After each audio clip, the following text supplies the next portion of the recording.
Hi, good morning, I guess. So today is January 13, 2026, and it's 2:41 a.m. U.S. Central Time. My name is Rinaldo J. Aguiar Marcano, and I'm recording this from my home located at the 2302 Britton Ridge Drive, Katy, Texas 77494. And so this is demo D97, okay? I'm doing this one a little bit different today. So I'm using YouTube Live um, for different reasons, right?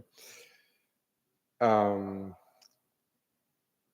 yeah. So for this demo, what I would like to do is to. So I have different goals, right, for this one. And what I would like to do, let me move this a little bit because it's um, yes. So my goals today, I have different goals, right? But these all stemmed from demo D96, right? Because in that demo I made a couple of comments. So I made a long demonstration, but after the fact I thought that maybe I did not make justice to the idea. Like I think there is a deep implication in that demo that I did not really make justice to, and I would like to address that. So that's one thing. And the other thing is that as I was thinking about that, I came across one of I think the first demo I recorded, which was recorded almost a year ago. It was in January 2025, January 27th, right? And I watched it, and when I watched it, um, it was weird because I said some things in that demo that were incredibly. I can tell that now because I've developed all this technology through the last year, and I've analyzed this data, working on this 20 hours per day for a year.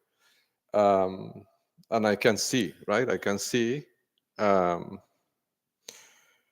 I don't know how to say this, but I can see how accurate those statements were, even though back then I did not have the level of technology that I have today. Right? So I don't know. It was amazing to see that I was able to. It was, I guess, right. It was kind of an intuition, right, based on data. Like I was seeing some of the data, right, because I had already captured the geo index, but I did not have the same level of advancement in terms of technology that I have today. And still, I could see it, right. Anyhow, what I would like to do to start this session is to play for you a couple of statements that I made. So I'm gonna play for you that demo, but I'm not gonna play the whole demo. It's 40 minutes. Just gonna play small segments of some things that I said in that demo that I think are very relevant to this conversation. Right. So that's the first thing I would like to do, to play that for you. So let me start by that. Sorry, I'm going to be a bit slow today because this UI I've never used it before, so I'm not completely sure what everything is. Um, so I guess it would be here, right? Um,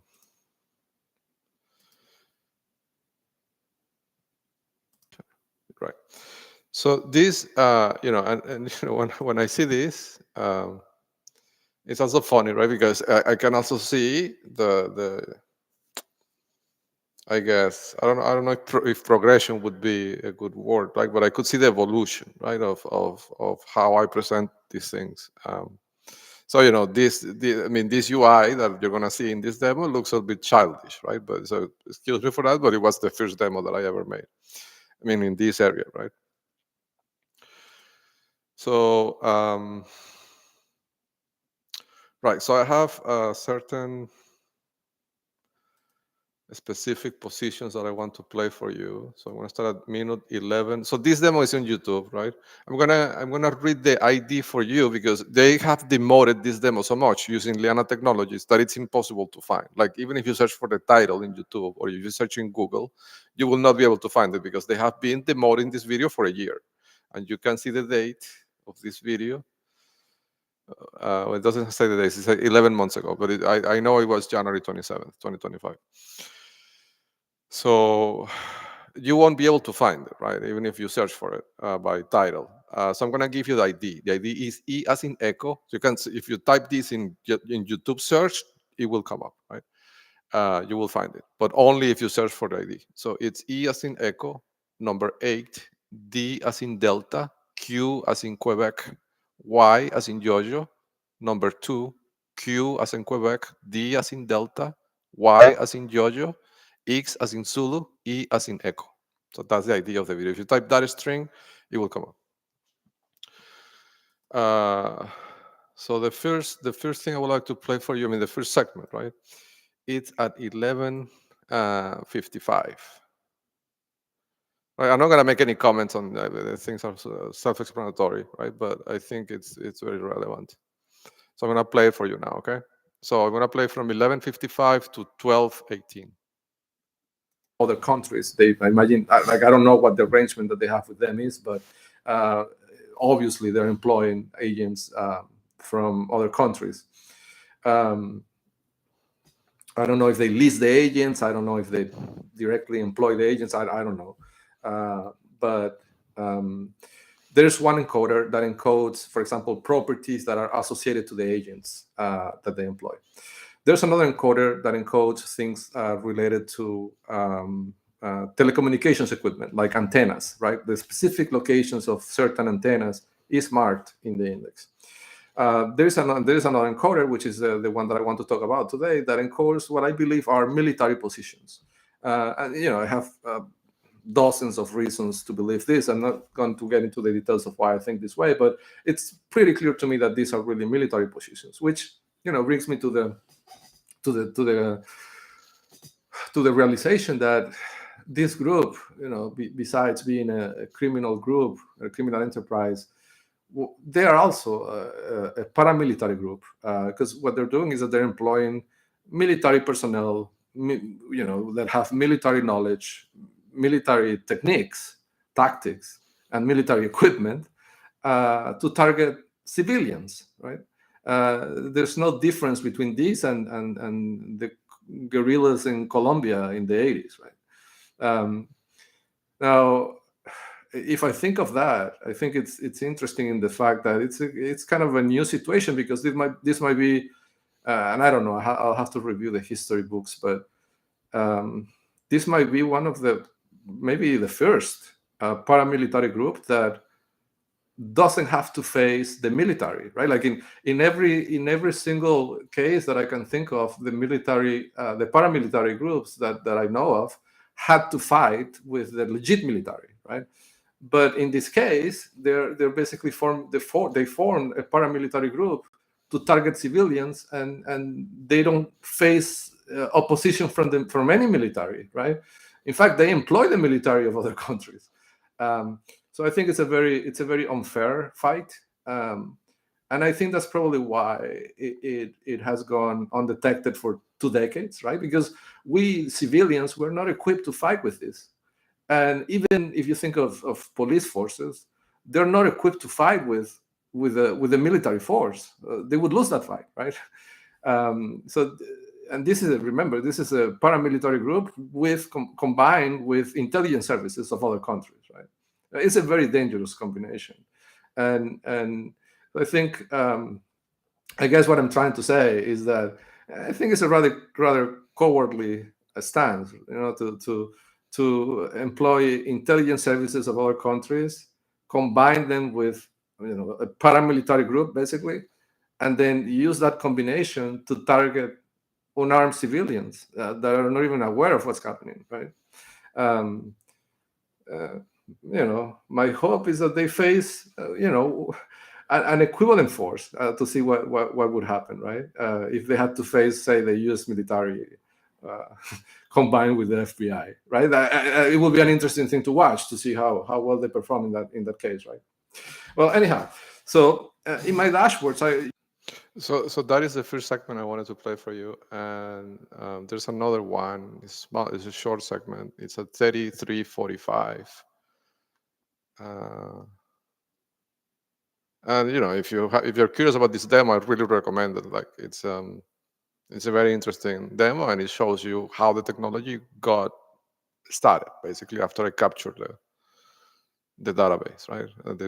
After it was leaked to me by Diosdado Cabello. So 3345. Military position. I mean, when I say military, I mean, and I should probably, go deeper on this. When I say that they're a paramilitary group, what I mean is that they are employing people that were military personnel in the past, maybe even active personnel in other countries. And they come to the US or they go to other countries. They are not dressed in uniform, but they are military personnel, right? So they may be dressed as civilians, but they are people with military training that have military skills, that know how to operate military equipment, and they're using all this to target civilians, right? That's what I mean. So in the case of this, So that's the second. So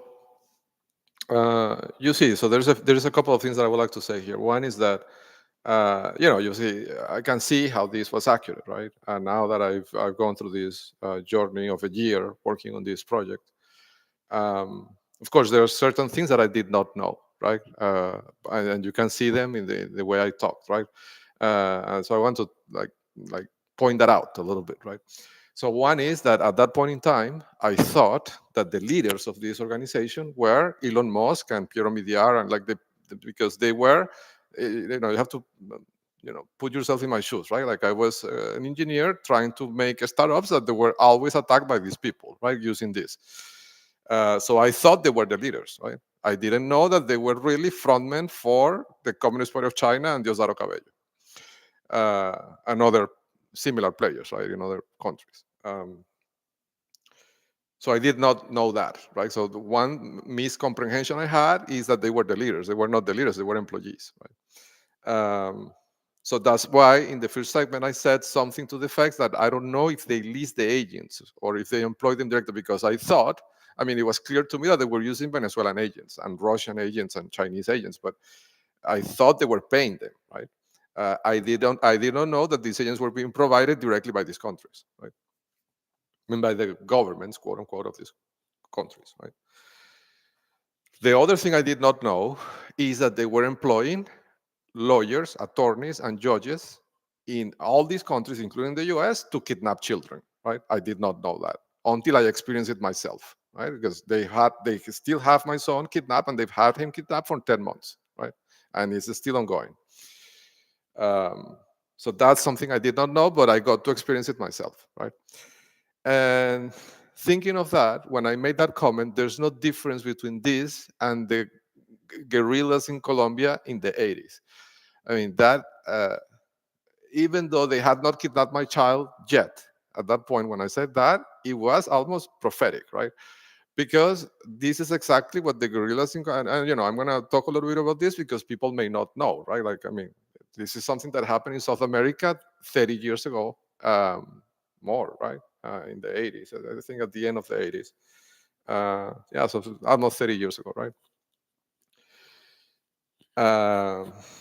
And people may not know, right, what was really like. I was a child back then, but I remember seeing these things in the news. So what the situation was that the political situation in Colombia was Colombia. I'm talking about the country in South America next to Venezuela. The political situation was very unstable, right? And they were paramilitary groups and the guerrillas, right? So there was one were leftists, the guerrillas, and then the paramilitary were, from the right, extreme right, right? So they started this practice of kidnapping civilians, right, as a way to do two things: to collect money, right? So they would kidnap people that had money, that had a lot of money, and then they would ask for astronomical ransoms, right?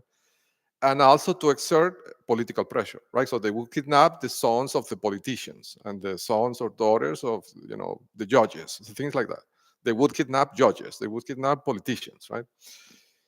And this was a widespread practice in Colombia, right? And what they would do, they would kidnap these people from Bogota and from the other major, metropolitan areas, I guess, and they would take them to the jungle, And these people could be kidnapped in the jungle for years. There was one case, look it up if you're curious. There was a lady by the name, I think her name was or is Ingrid Betancourt, and she was a presidential candidate, something like that. She was a politician and she was very prominent, and she had chances to get to the presidency. They kidnapped her and they kept her in the jungle for 10 years, right? For a decade, something like that. So this is what the guerrilla did in Colombia, right? Kidnap people to achieve their objectives. And this is exactly what they're doing here. And look, where is my son, right? They still, after 10 months, they still have him kidnapped, right? So this is a tactic employed by the guerrilla in Colombia. It's the same thing, right? The thing is that keeping people in the jungle did not scale universally. So what they did is that they employed, they changed the, I guess, the execution of the MO to be able to adapt it to the US and other countries, right? By using the judges and using the attorneys, right? And now they kidnap people everywhere, right? Around the world, especially children, right? Uh, so, put that in perspective, right? Um, so, thinking of that, right? I was thinking about this thing, and what I recommend that you watch demo D96, in which I talked about how I tuned the algorithms and the geographical targeting of the books, right? Using my adversaries as human writers to understand what is the best possible algorithm. And this is the thing that I think I did not make justice to it when I said it on demo D96. And the reason I say that now is because I think this might represent a unique opportunity, right? Um, the informant sent me some messages that I got like the last time I went out. I think it was on Sunday, right? Yes, on Sunday night, and he gave me the feedback that showing the coordinates of Syria and the other countries. I think I showed Syria. Uh, I showed like 4 different countries where Russia had conflicts in the last 20 years, uh, and I mean talking military conflicts, right? War. Um, And the informant told me that the effect on the network of me showing those coordinates on the screen was panic, right? So, putting that together, right? Putting two and two together, that made me realize that this might be a unique opportunity, right? Because think about it, right? Not only they leak the database to me, a person that is able to decode it, right? Because of the experience that I've had working at Google. I mean, they could have leaked it to anybody else in the world, but they gave it to me, right? One of the people that could decode it. There's other people that could decode this, right? I'm not the only one, but there's not a lot of Google engineers that work in search ranking for a decade, right? There's not many of those. But of that set, right? They gave it to me, uh, and I decoded it, right? And I also happen to have the money to spend in getting the address because, as I explained before, this costs money, right? Uh, but then, right, after I decoded it, then they helped me tune the algorithm in the ways that I described in demo D96, right? And this is a unique opportunity. I'm not saying for me, I'm saying for example, the US military. Why? Well, because in any conflict or war scenario that you face, or I mean that I'm addressing respectfully the U.S. military, right? In any war scenario that you face, you have to make decisions, right? I imagine, right? I've never been involved in a war, but I imagine. I mean, I've been involved in this war, right? And by this experience, I think I know how it would work, right? You have to make decisions guessing what is the position of your opponent, right? You have to guess, right? Like you may have satellites, but you are not, you may not be 100% sure, right? And sometimes you have to guess. But in this case, they gave me the data, and then they helped me tune the algorithm in what is the most damaging way to present that data, right? So this is direct confirmation from the adversary on what is that would hurt them the most, right? This has to be gold for the military, right? Because and for the DEA and for all these agencies, because uh, it's like, having the adversary telling you where to hit them. Like that's what it is. Right? So understanding that, um, and because of the feedback I got from the informant, I thought, maybe I should repeat this, right? Give some other coordinates that could help authorities if they see these videos, right? I don't know if they're going to see them, but if they do see them, I'm hoping that this could help. Well, to be honest, I think they will see them, right? Because if the informant, if the informant gave me that feedback, right, it means that they know something that I don't know, right? Because otherwise they wouldn't panic. I mean, they know that I've had this data and this technology for a year at this point, and they have not panicked in this way. So something they must know something. What I'm trying to say is that the Venezuelans, right, and the other people in the network must know something that I don't know. Because if they're panicking in this way and they haven't panicked in this way in the last year, despite all my efforts, is because something is going on that I don't know, but they know, right? And I'm guessing that thing is that the authorities already have this, right? So with that in mind, right, I would like to offer um,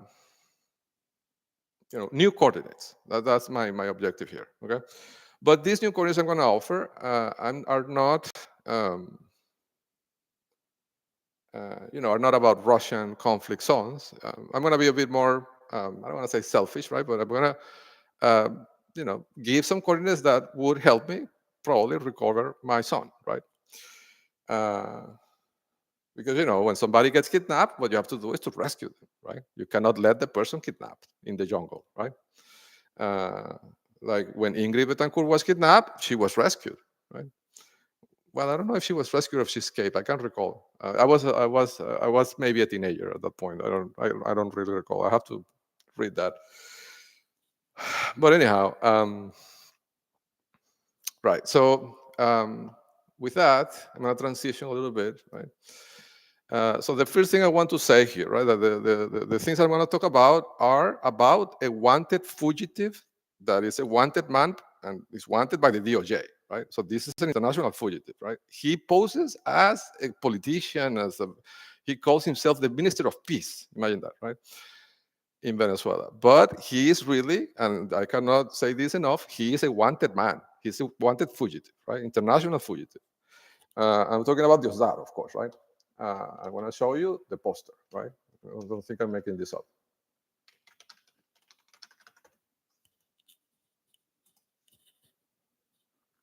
Here he is, right?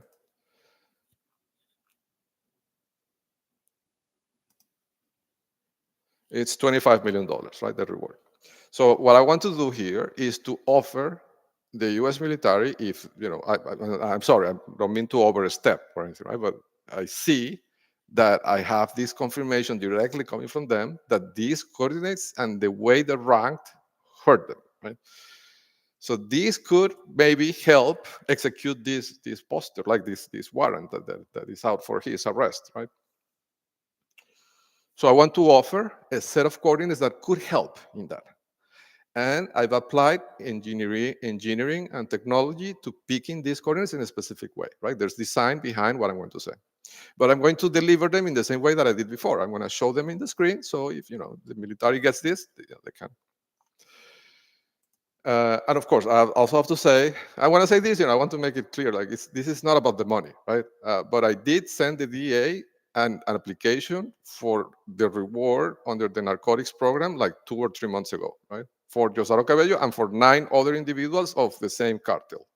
So I would like to make this, I'm going to make this a submission, like an addendum to that application. So anyhow, let's do this, right? So let me see what's the best way to do this. I think the best way would be I'm gonna share my entire screen, I guess is the best way.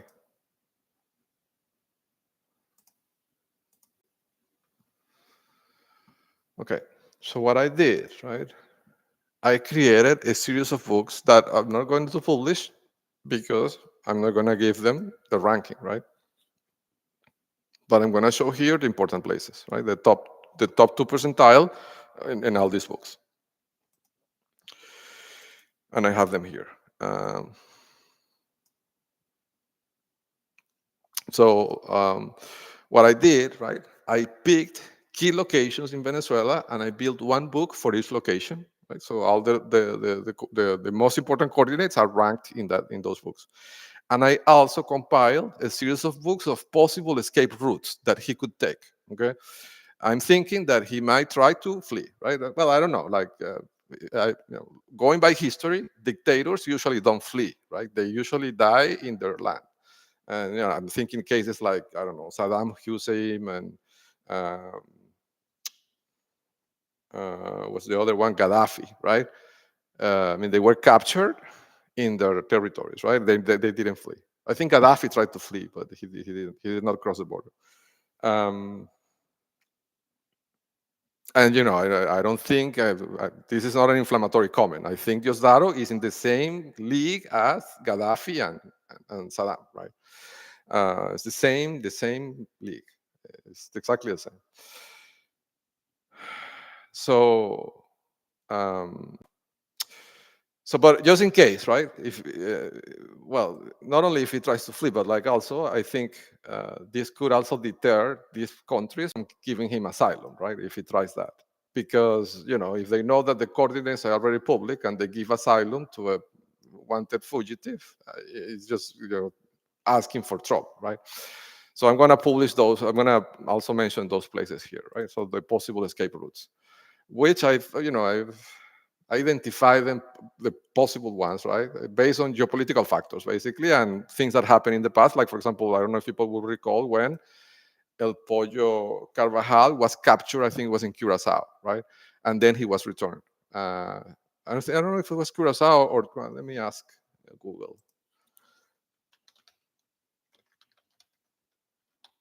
Where was El Pollo Carvajal captured and then returned? I think it was Curacao.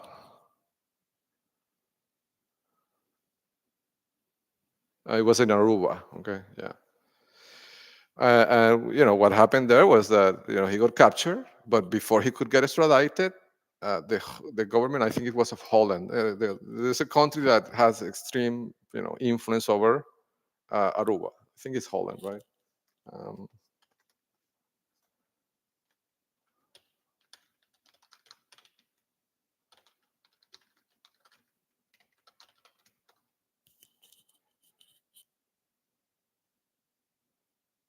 the Netherlands. Oh yeah, that explains it, right? I mean, the Netherlands is where the technology is and all these Russian operations, right?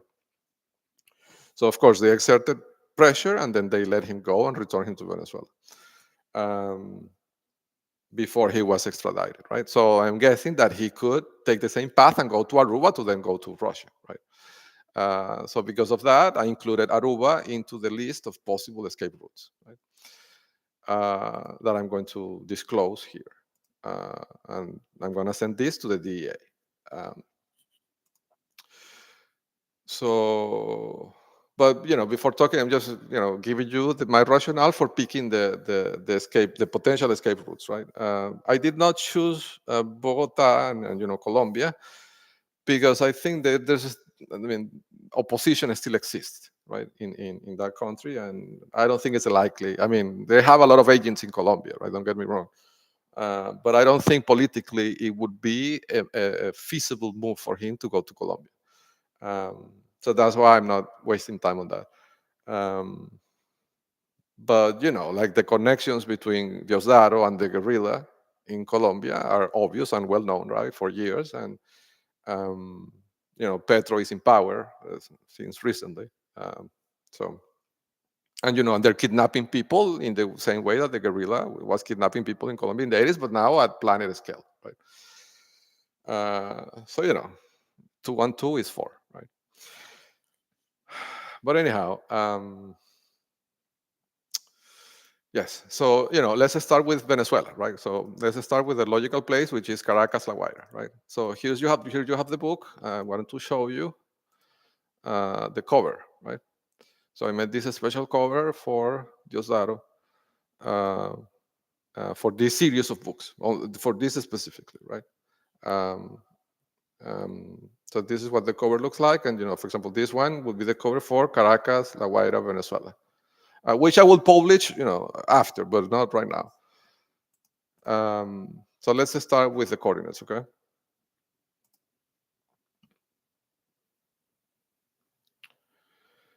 Okay. So this is Caracas, La Guaira. Okay, so I'm going to do the same thing I did in the previous demo, in which I placed the addresses, the coordinates in the screen, and I'm going to scroll slowly so people, if they get this video, they get the coordinates. Okay. So these are the top 2%. So the top 2 percentile, basically. Okay. And it's 3 pages per book. So I'm just going to scroll through them.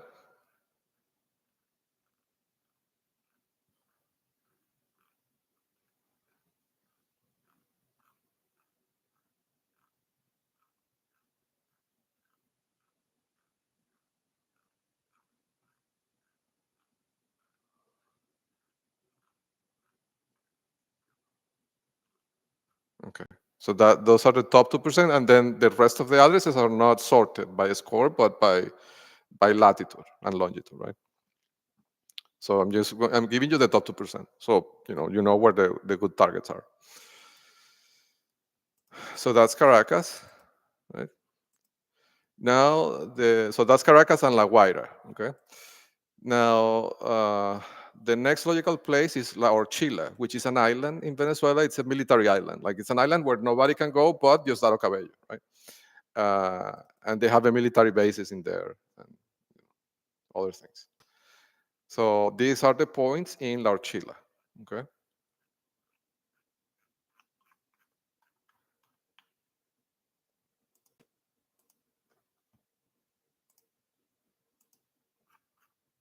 Okay. Let's repeat the same procedure. Let me check if you can really see that very well. Yes, you can see that very well. Okay. So here are the locations for this is La Orchila, okay, the island, the military island.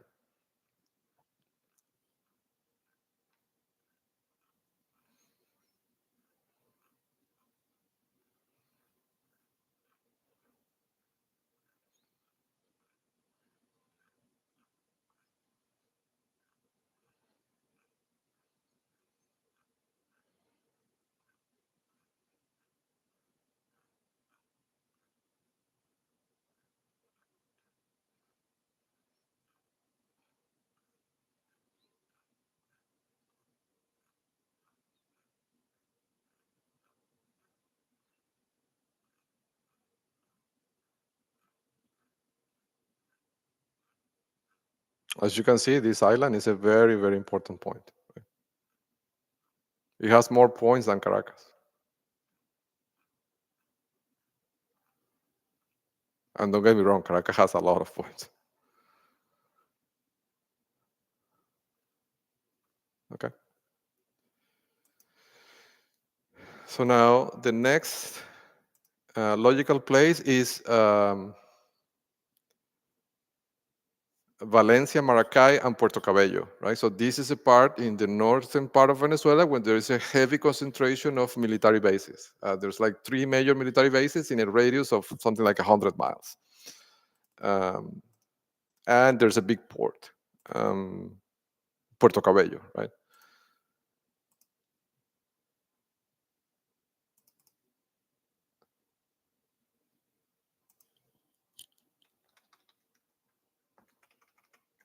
Okay. So this is Valencia, Maracay, and Puerto Cabello.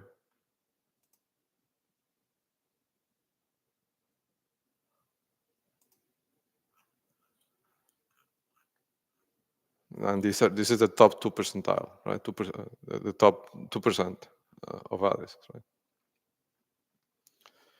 Note how the scores here are higher than in Caracas. I mean, the top scores are higher than in Caracas and in La Orchila. So in La Orchila, it was 27 million, the top location. Caracas was 23 million.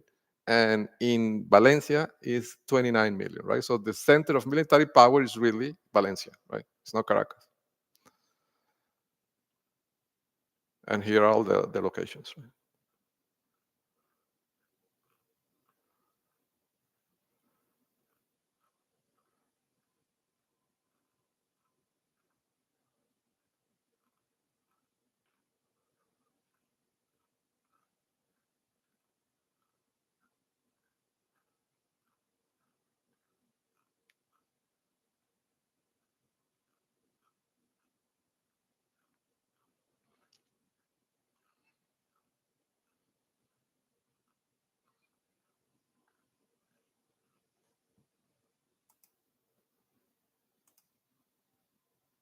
Okay, let's keep going. So far we've done Caracas, La Guaira, La Orchila, Valencia, Maracay, and Puerto Cabello. So the next logical part is the northern section of Venezuela, which includes Valencia, but it also includes things like Maracaibo and other places, right? So I built a book for this region specifically. So it's a bigger region, right? So some points will be present in other books, but there will be some new points that are not present yet in other books. Okay. So here are the top 2%.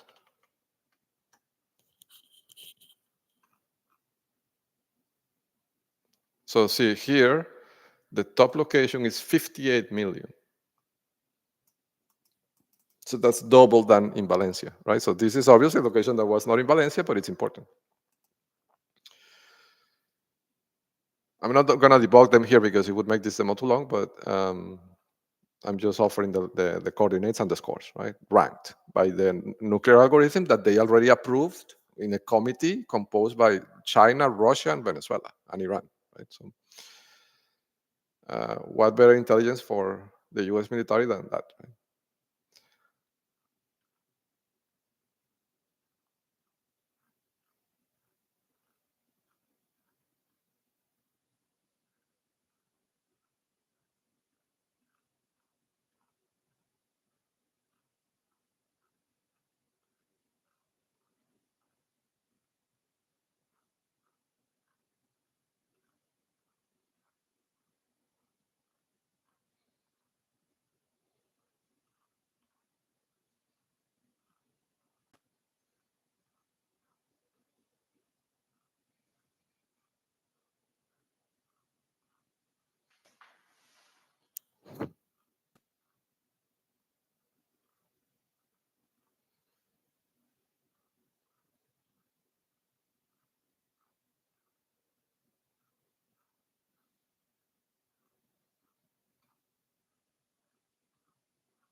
Yeah, this list is good. And you can see because of the distribution, right? Like even at the end of the tail, it's still on the 20 million, right? So this is a good list.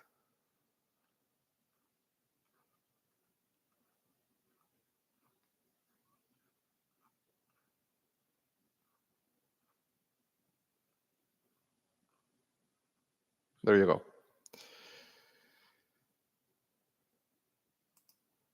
Okay. And the next logical place in Venezuela is Barinas, right? Barinas is an area that it's on the southern part of the country, and it could be. I mean, it's a good area for multiple reasons. Like it's an area that it's contiguous to, or it's next to both Colombia and Brazil. Um, so it could be a good place to decide where to go or to get covered. So that's why I'm including it.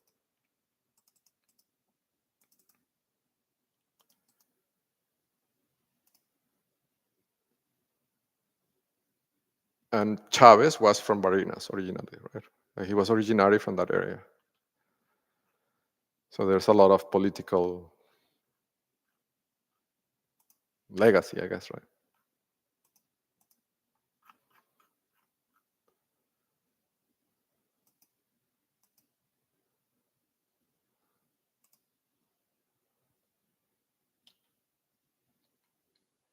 And you see the scores. The top score is 55 million, right? So you can guess why.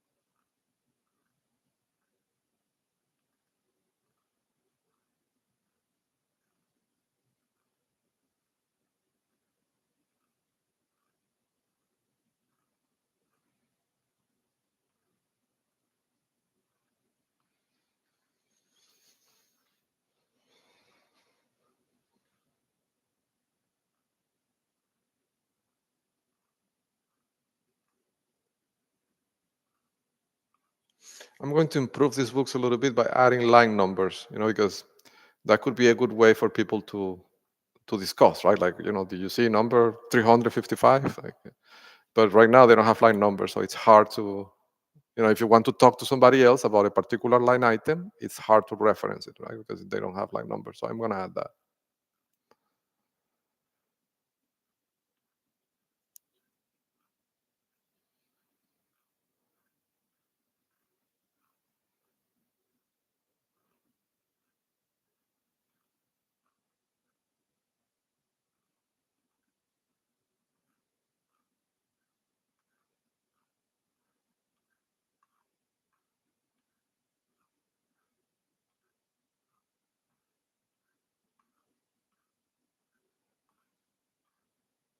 Okay. Let me do a check on or stream. Is it still good? Okay. So those are the locations that I identified for Venezuela as, likely locations. Now let's talk about the escape routes. If you ask me, uh, I don't know if this is true or not, right? But I read years ago some historian like that was, I don't recall exactly the name of the book, but he was saying that Diosdado had never been to Cuba, and I don't know if that is true or not, because he could have been there and not tell anybody. But apparently, he was one of the few people in the regime that has never been to Cuba, right? So I don't know if that's true or it's just deception, right? But so anyhow, I'm putting Cuba in here just in case. But if that historian was right, then it would be an unlikely place for him to go, right? I think Curacao and Aruba are dangerous because they're surrounded by water, right? It would be too vulnerable. To be honest, and the same with Trinidad and Tobago, I think the likely place would be Brazil. Because of all these countries in South America, Brazil is the one that has the strongest military power. I think Brazil, and I don't know if I don't know if I'm right about this, but I think Brazil is so advanced in terms of military that they have the capability of making their own planes. And I don't know if this is true. I'm not sure, but I think they do make planes. Let me see. Does Brazil have manufacturing capabilities for planes?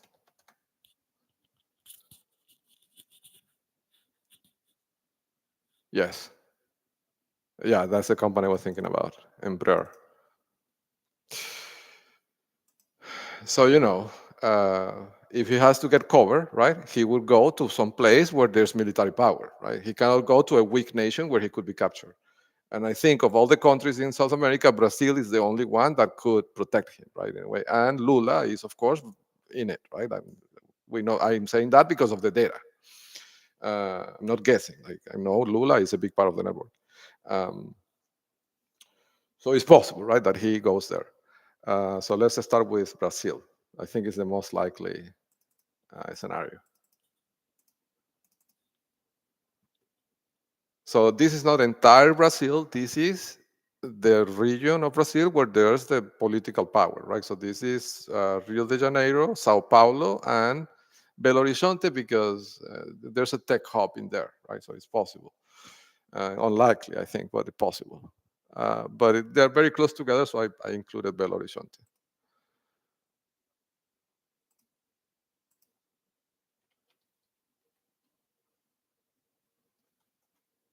Okay, so this is that region of Brazil, right?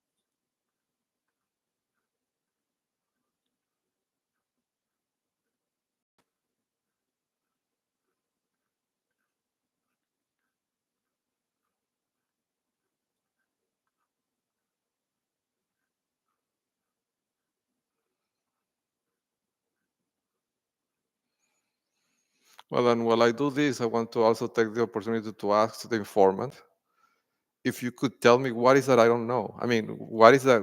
Why are they panicking so much, right? These days, um, if you can give me a hint, that will help me because then I will know where to hit them.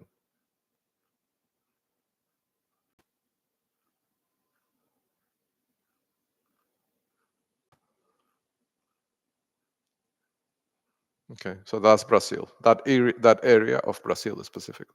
Right? Now let's talk about all these places that are mostly islands. Trinidad and Tobago. This would be like a jump point, right? Like if he goes that way, it would basically be a jump point. Um, like I don't think he's gonna live in Trinidad and Tobago. Right?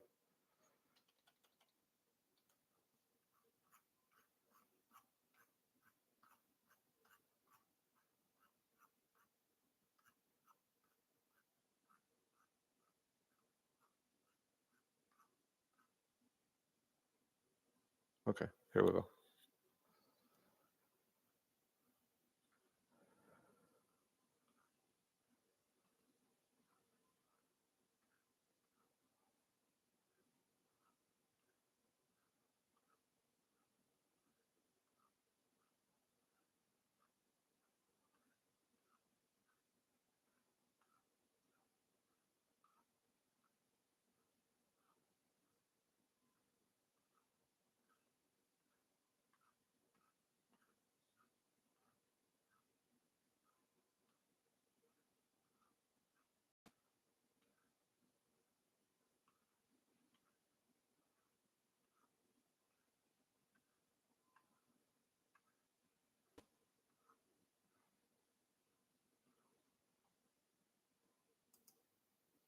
Okay. Now let's move to Curacao.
Oh, I think I already finished, right?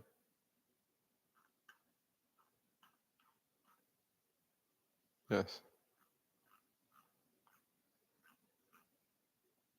Yes, already finished. So Aruba is the next one.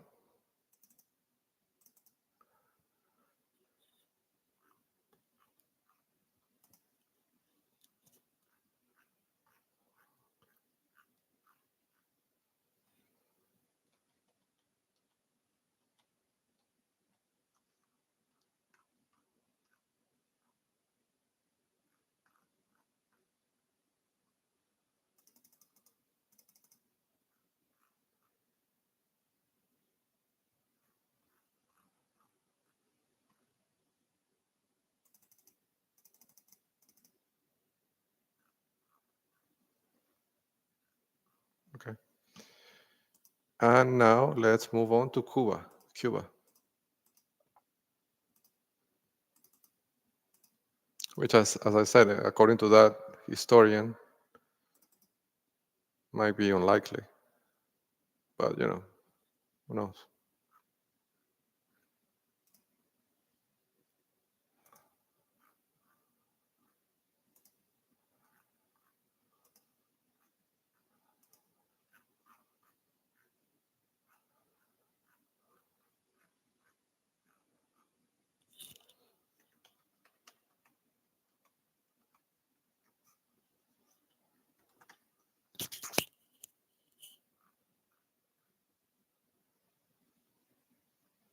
Wow, you can see the scores. This is funny.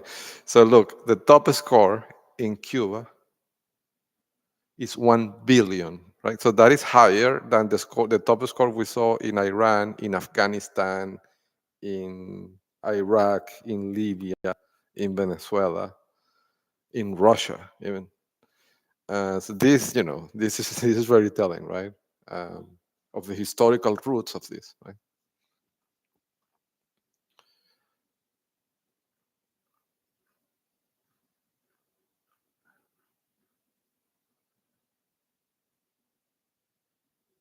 So look, I'm at page 2, and still the first score on page 2 is 3 times higher than the top score. Is 8 times higher than the top score in Caracas. Imagine that. So maybe he will go to Cuba, right? It's possible.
Okay, so that's it. So let me go back to the first page.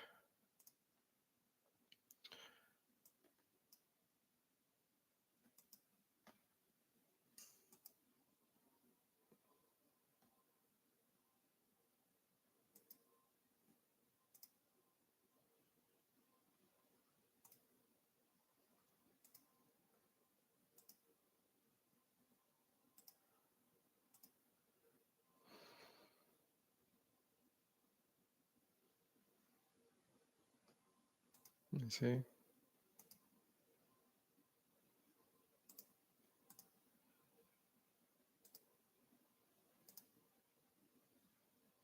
Yes, so that that concludes that the presentation of the coordinates that I want to make available in this fashion, right? Um, so again, I will um, publish this video and I'll add a link to the first video that I was referencing that I recorded on January 27th, 2025. So almost a year ago. In which I describe in that video is interesting because I describe how was the database leaked, right? And you can watch that video and you can understand how I got this data, and then how I build the technology to decode it. And of course, that video was recorded a year ago, and a year has passed, and I have not stopped working on this for even one day. I have not take any day offs or any vacations and anything, right? Because of the obviously because of the circumstances I'm in, right? Um, and I've been working on this nonstop. I'm telling you this to give you an idea of how this has evolved since that demo was recorded, right? To give you an idea where I am right now in terms of the technology. Um, but the video is interesting because it shows you how the data was acquired, how it was leaked, and it shows you a lot of interesting things about the patterns, right? The patterns that I was able to recognize using the data even a year ago. And it has all these observations about the true nature of this organization, right? Which, as I said, right, I fell short in what I described in that demo because I had not experienced it myself, so I fell short. But now that I can, and I haven't developed the technology to the point where I have it right now. Right now, I can see other things, right, like the targeting of nuclear facilities around the world, things like that, right? The support, the sponsoring of terrorist organizations. Like I was not aware of that in January 2025, but I am aware of it now. So that makes a big difference. So with this, I'm going to close this demo. And I'm going to thank you again for your time. And I'm going to package this. I'm going to send it to the DEA. Thank you so much for your time. And I'll see you in the next one.